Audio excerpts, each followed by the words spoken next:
You know, a lot of the times, right? Like you guys are the balancing of the scale, trying to make sure that things are fair, trying to do the right thing, trying to,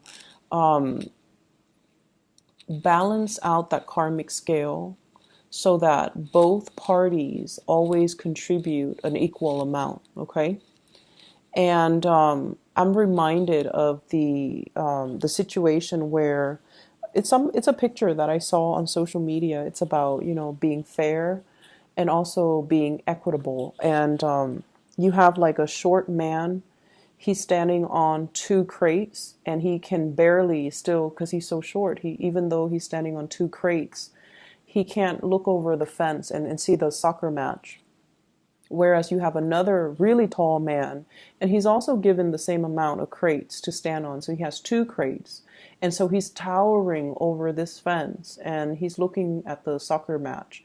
Whereas the shorter man, they're both given two crates. So yes, it is fair, right? It's equitable because they're getting the same amount of crates. But one person is born kind of well endowed, they're tall and they're able to look over that fence. Whereas other people are not as fortunate and they're born a lot shorter, they're disadvantaged. And that's just, a simple analogy. But what I feel is that message is what I'm seeing in the spread here, where it's like fairness needs to be also context specific. Not everything in life needs to be calibrated, nickel and dime, and balanced out, and equal give and take. When one partner is kind of low, at a low point in their life, we have to step up. If we love them, if we want the relationship to survive, we need to step up. And who knows how long they're going to be down for, but we need to do the right thing because we love the person and because we cherish the relationship. And likewise, when you're down in the dumps, they're going to have to step up too, and they might not know how long it's going to be. And it's these moments where the balancing scale, when the scales are off or the scales are off kilter, that's when we really understand and truly see how the other person treats us. And that's what really dictates, whether or not they really love us.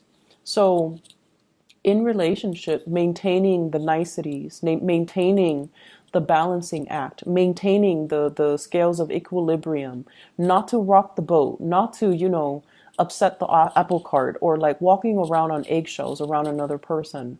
All of these things are kind of, they're just the veneer. They're just like the superficial things that we do to maintain a very balanced relationship.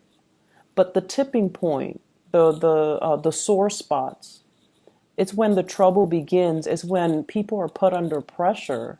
That's when we know what people are all about, and that's when we, or even you Libras, know what you're all about. Are you willing to rough it out, or do you run at the first sign of trouble? So I feel like this is the week where you have to kind of examine the deeper motives, okay, and your deeper intentions. And this is the week where you're going to have to kind of look at yourself in a way that you might not have had the courage to do before. And I feel like a lot of the courage is stems from the fact that you want to maintain the peace. You're not a conflictual type of a person, but it's when you're put under pressure, opposition, that's when you really know who you are. So I feel like I'm inclined to say, do you really know who you are? Do you really know who you're dealing with? Do you really know who your partner is? Do you know what they're capable of? Do you know and understand the people around you who's really there for you when the going gets rough, when you're put under pressure? Who is able to come to your defense? Who is able to stick with you through thick and thin? These are the things that you need to, or these are the things and the people that you need to treasure and to value. The rest of it is just the veneer, it's just the facade, it's just the social niceties, the airs that people put on. But at the end of the day, it's like, it's all fake pretty much. Okay. So that is what I'm seeing across both of these spreads. And I feel like it's coming out here in the spiritual advice a lot more than the love reading, thank God. But I feel like these are things that we're going to have to examine not only for this week, because I feel like the energy is going to permeate all throughout your birthday time. And, birthday time is when we get a lot of contact, a lot of invites, a lot of communication from other people. So who's really reaching out? Who's really there? Who really remembers? I feel like that's going to be a test of how much you mean to them. And that's going to be a test of, who really values you and who really is valuable to you. Okay. So let's talk about your relationship sector first. I feel like you're dealing with somebody who's showing you a different side of yourself. Okay, so like it's not going to be as balanced as you hoped, okay? Because this person is injecting a grander vision into the picture. This person is not just about, hey, it's me and you happily ever after. This person has dreams and aspirations that are a lot bigger than you or them. And I also feel like they're willing to forego a relationship if it doesn't meet their ideals. And then also they're willing to forego a relationship if life is calling. And the person you're dealing with here, I have here the Queen of Swords. And the Queen of Swords, this fell out for, I believe, Taurus. So if you have Taurus in your chart, if you're dealing with a Taurus, you might want to, take a look at this, okay? If you're dealing with a Taurus, if you have Taurus, moon, sun, or rising in your own chart, their reading might be pertinent as well. It might help you understand things from another person's perspective. You don't have trouble doing that, but I feel like it might be meaningful. Anyways, we have here an air sign, an Aquarius, a Gemini, or a Libra, such as yourself. However, I mentioned before, I feel like you guys, especially the Libra moons, you guys love, love, love your pinks. And I have this card that represents you. I might actually talk about this first so that you can see the contrast. So this is your energy, the Eight of Cups. This is walking away from a situation that is not balanced, a situation that you've invested a lot of time, resources, energy into, a lot of work into as well. And at this point, you're tired. Emotionally, you're overtaxed. And you feel like, oh my gosh, I've wasted so much time. It's been really hard for you to disengage, mainly because you're like, I've invested a lot of time and I'm not going to be able to recoup my loss. And so you might have been hesitant about walking away in the past, but now you're willing to walk away. You're willing to take a new path, mainly because it's not emotionally nurturing you anymore. And it felt very heavy and it has felt very icy and cold for a really long time.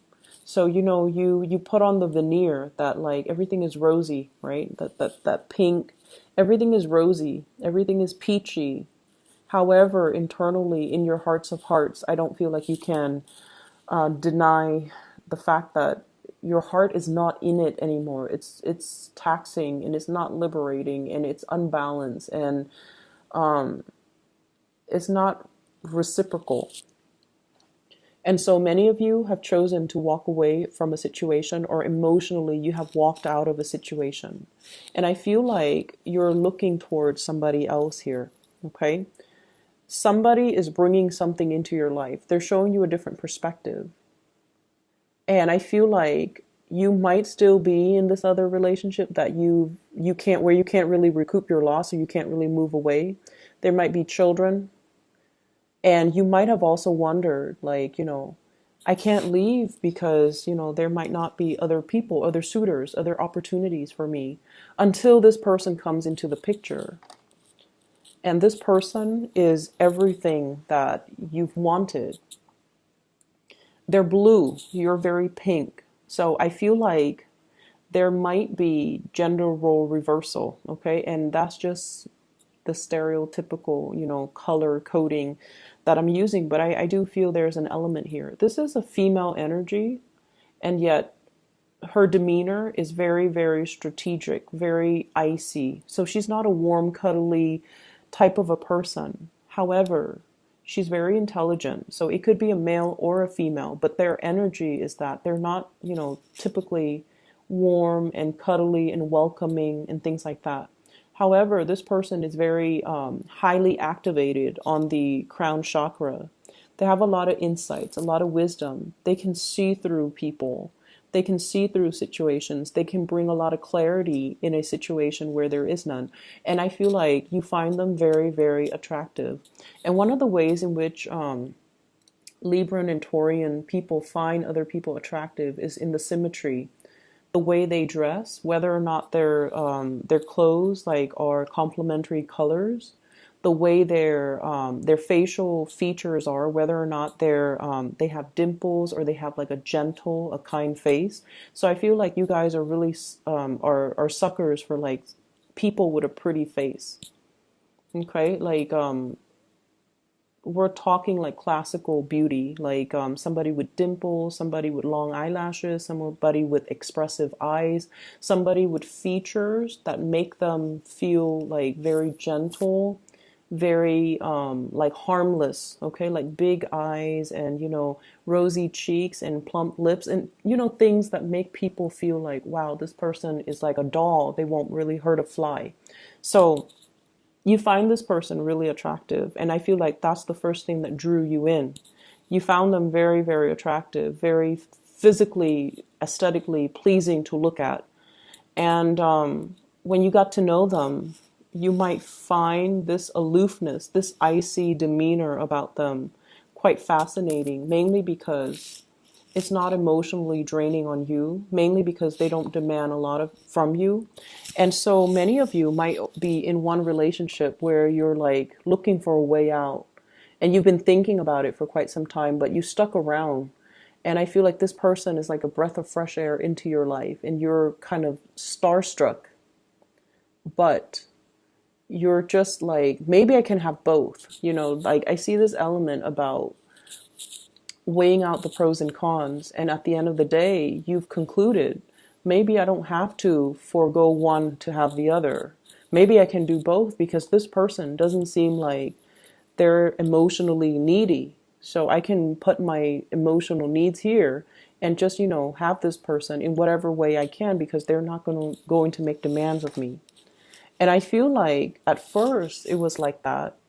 However, you became attached to the other person. They're like this, very aloof. They can take care of themselves. They're independent. They don't really need another person. But I feel like what you started developing was the Two of Cups. This is a friendship. This is like a very deep spiritual bond between you and another person. This is like two people who are very like-minded. The communication flows really, really well between the two people. It's the foundation of friendship, and it allowed the two of you to approach one another in a very honest, in a very like unguarded type of a manner. And I feel like you have developed feelings for this person. You didn't think it was going to happen like that. You thought you could handle the disconnection, I guess. But then the other person draws you in, and then you end up at this Two of Cups phase where you feel like this person is my kindred soul. They really, really, really get me. And I feel like the trouble is right now, this is a really beautiful card, but I feel like the person that you're dealing with, you might not be physically intimate with them. There might be an emotional affair. There might be, if you're in another relationship, there might be an emotional affair. I don't see a lot of things here that indicate, well, I definitely see attraction. And I feel like a very strong soul connection and a spiritual connection. I don't see like, that sexual attraction, the I can't live without you type of attraction, like that carnal desire, because I feel like nothing has been consummated yet. There's an emotional connection. There's an emotional affair if you're in another relationship. There's a deep emotional bond. But where the person is that they're very moral. They will not stray from their morality, okay? So like, I feel like it's somebody that's, you know, kind of like no sex before marriage. Okay, so it could play out in that way. Or I can't be with you if you're married to somebody else. Or I can't be with someone I don't love. Or they could just be like, they could be waiting as well for you to finish up things from your end, whatever that means, before they can get involved with you. But if they want to get involved with you, I feel like it's going to have to be all or nothing, because this person wouldn't want any less. They want all of you or none of you. Okay. So that's where you're at with this person right here. And this person, they're linked up with the star and the world. So you're dealing with someone who might be very, very popular. They might have fame and some type of, they might have fame, they might have, they might be a world traveler, there might be an element of people coming from different countries, somebody that travels a lot, or somebody that belongs to a different world. Like they're just, you know, culturally different from you. And the star in the world basically means they are waiting on a higher calling. They're waiting on for their life to begin.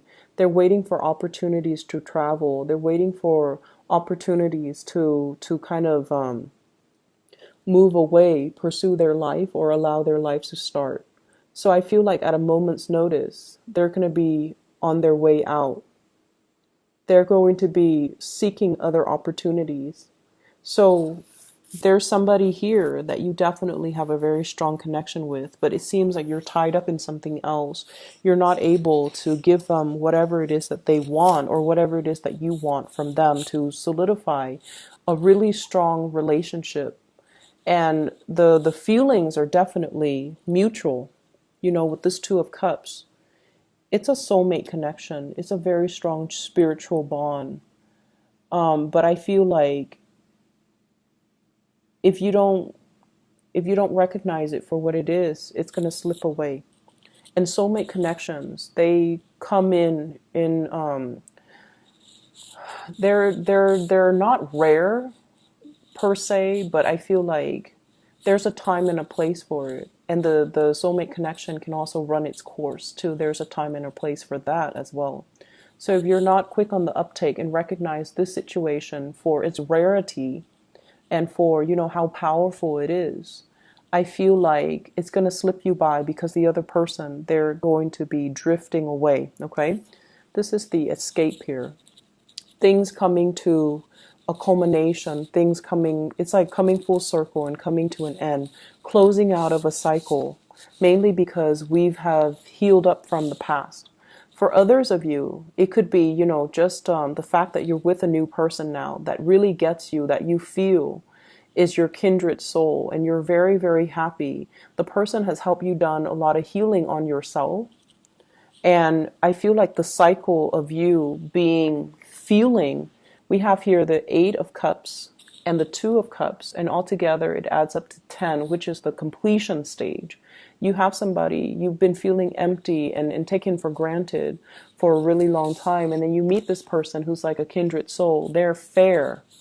They are just, they want to do the right thing. And I feel like it's really refreshing when we meet somebody who has the same values as us. All right. And so they're completing you, and they're going to help you kind of like continue that next phase of your journey. So if you didn't believe in, you know, morality, if you didn't believe that people were selfless, that people are incapable of, you know, doing the right thing, I feel like you're meeting somebody. You might have met somebody already, or for this week at least, you're meeting with somebody that has these high ideals and aspirations and dreams and goals and sense of morality and that moral compass, and also the same values that you espouse. And as a result of it, it's going to feel like, wow, this person gets me. This is what I've been missing all along. And it took this person to come into the picture for me to believe in it again, and for me to feel like I'm normal. I'm not the weird one, just because everyone around me, you know, lost faith in it. So I feel like someone is giving you a lot of inspiration, and they're kind of like that star in a very dark night. You know, you're going through a period of a lot of immense self-doubt, Am I in the right place? Am I where I'm meant to be? Am I following the right path? Am I doing the right thing? And then this person is showing you, yes, you're on the right path. Yes, you're doing the right thing because I believe in the same things. So you're meeting a very strong soulmate. And it's a beautiful relationship. Recognize it for what it is and really cherish it, okay? And proactively go after it, because I don't feel like they're going to stay around. If you're not making your intentions known, they might not linger around forever. And then when you decide to do it, Libras, it might be too late, because you tend to straddle the fence, and you're not as decisive as other signs, okay? Other areas of your life. Once again, I feel that energy, the veneer, okay, keeping scores and things like that. So I have this element here. This is a workplace attraction. I have the Seven of Pentacles. This is like two people working towards a common goal, a common purpose. And usually I think of this as, I'm staying a little bit extra at work, mainly because there is an office attraction or something that is hidden. Okay, not so much like a clandestine affair, that would be more the Seven of Swords, but more like I really admire and appreciate this person. I want to get to know them better. But we have like work that needs to be done, but there's that, every once in a while they cross my path. There's that attraction. So I definitely see you feeling this for somebody, and it might make the work environment a lot more dynamic, a lot more fun. I also feel like there might be interference in the work environment as well. This is a card about training, consulting, and too many people involved in a situation, too many cooks in the kitchen. Everyone is offering their 2 cents, unsolicited nonetheless, and everyone feels like they're an expert in their field, so they're coming together to kind of offer, their advice, offer their take, and it can create a lot of confusion. And I feel like that's what it's doing here. We end up here with the Five of Pentacles. And the Five of Pentacles is a situation where we feel kind of left out. We feel a little bit hidden and isolated. And despite all of these options, all of these people coming in telling us what we should do, it's really hard for us to listen to our inner voice and allow, it's like these inputs from these other people is drowning out your intuition. So you should really listen to your intuition and figure out what you need to do, okay? So that's one area that I feel, there's workplace attraction. There's also like workplace confusion and interference, and too many people telling you what to do. And you want to, of course, appease everybody. But I feel like you're at a point where you can no longer do that. You're at a point where you need to kind of step out of your shell and grow up. And I want to say like almost grow a backbone and do what it is that you're divinely, intuitively guided to do, rather than being afraid to upset people by not taking their advice, even if what they're offering you is not appropriate for what you're dealing with. Okay? For those of you who are feeling a little bit down and out, if you have recently, I see a divorce situation here as well. We have the Justice card as well as the Four of Wands. This is like paying alimony, paying child support, ending a relationship, having to deal with the legal aftermath of a failed relationship. If you are dealing with that as well, I feel like financially things might be halved, okay? So financially, if you have had a lot of financial blessing. So if you're like, if you were married and there were two incomes, now we're going in half. And I feel like you're going to start to feel the financial pinched, okay? And then if you've had to, take care of the kids or the wife or the husband or whatever the situation is, there's now child support and alimony that's going to have to be had, and there's going to be that financial pinch as well. So I feel like for some of you, the financial picture is not looking too great. And I also feel as if, I feel like for those of you who are dealing with, divorces and separation and child support and alimony, you have to kind of go to court and sort out like either agree to like redraw or renew or renegotiate your alimony or child support payments. And then for others of you, I feel like you're doing really well in at work. You might be in the legal profession. You might have met somebody that you're married to in the legal profession. You might now be meeting somebody in the legal profession, and you guys really hit it off. And I feel like, it's a really great career for you to stay in. You're consulting, or other people are consulting you, and so you're doing a lot of training in that arena. But I definitely feel like there is this sense of meeting somebody that you really, really love on a soul level. You recognize each other. It's like upon the first time that you meet, you understand this sense of your soul recognizes one another. Okay, I'm gonna leave it at that for you, Libras.